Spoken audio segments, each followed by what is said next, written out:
Hi, it's Misty with Curtain Calls and Coffee here with a golden rule of acting, foundational things you need in your acting toolbox. Don't judge your characters. Ooh, this is a hard one, right? Because so often when we're watching films, television, plays, we're trained to judge. We are looking at who to root for, who to root against, and we're constantly shifting the perspective to, would I do that?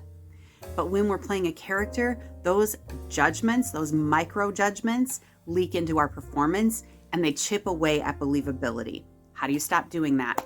You find relatable moments in your character's life, a relatable circumstance, a relatable wound, a relatable responsibility, and you come alongside them from that perspective.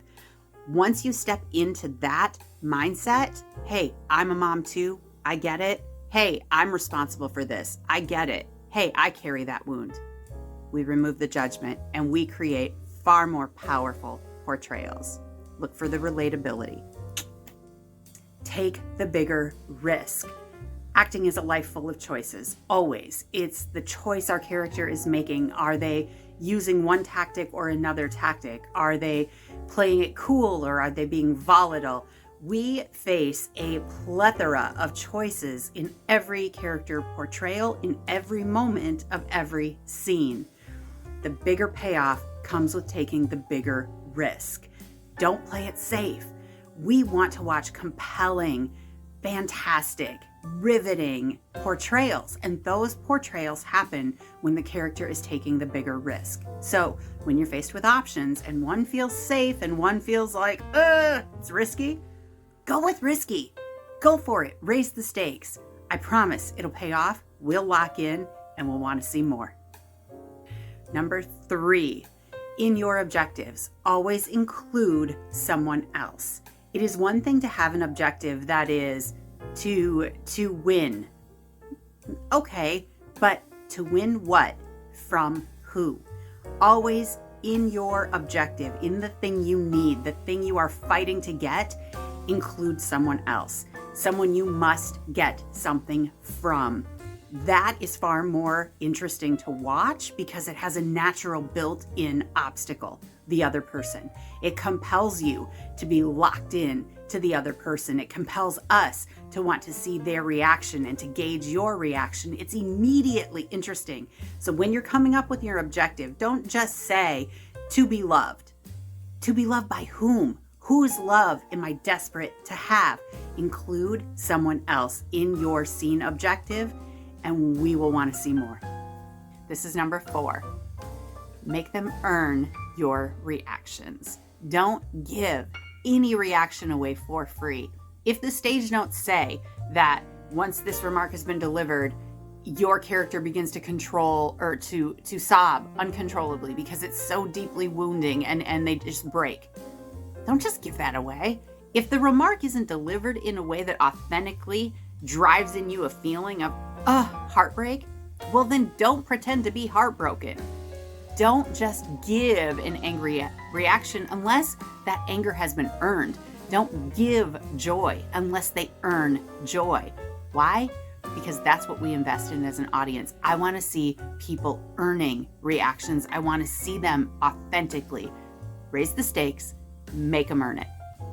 Number 5, pursue something. When it comes to your objectives, the thing your character has to have, the thing they're trying to get from someone else, treat it like a chase scene and pursue fiercely. Be constantly searching for a new tactic. Be hyper aware of the effect your chosen tactic has on the object of your pursuit, because you need to switch tactics if it's not working. Pursue. Don't just try to get.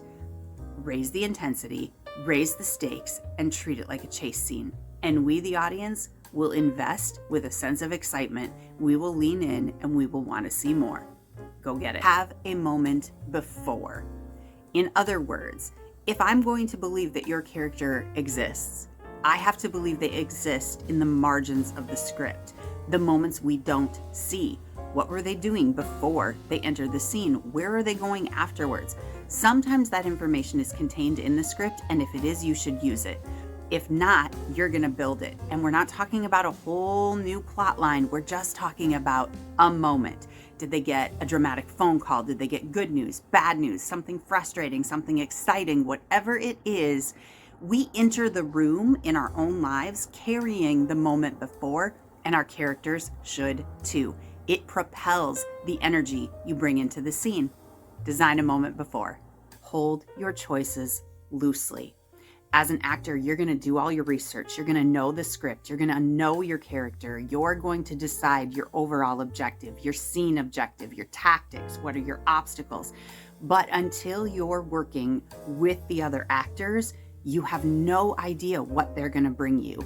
And if you lock into your bold choice, as fantastic as that choice might be, and refuse to pivot or respond to what is coming at you from the other actors, it's going to ring false. So make bold choices, but stay present in the moment and react to what they're bringing you, because that is the key to authenticity. Hold those choices loosely. Show us the opposite. All of the characters we play can fit inside categories, broad generalizations. Maybe for the most part, your character is vulnerable. Maybe in general, they're manipulative and villainous. It's really key that you find moments to give us a flash of the opposite. If your character is generally vulnerable, find a moment to flash that steel core of strength. If your character is in general really strong and manipulative, then give us a moment of the fear and the vulnerability. If your character in general is the villain, then give us a moment of the child inside that created that villain. When you do that, we stay locked in, we stay interested, and you build a character with more depth and dimension. Earn the right to win or lose. You have to earn it. What does that mean? It means that as the actor, you know the ending. You know where your character ends up at the end of this script. But you have to fight every moment of every scene to get the thing you want. Even if you know inevitably at the end you lose, you have to earn that right. We have to be invested the entire story. And if you reveal the knowledge of the ending early by taking your foot off the gas pedal, we're going to feel it. So, regardless of how this ends, earn the right. If you know you're going to win, your character doesn't know in the moment, so they have to fight for it. If you know you're going to lose, again, that's knowledge your character doesn't have in the moment, so fight like you're going to win. Fight for it, earn the right.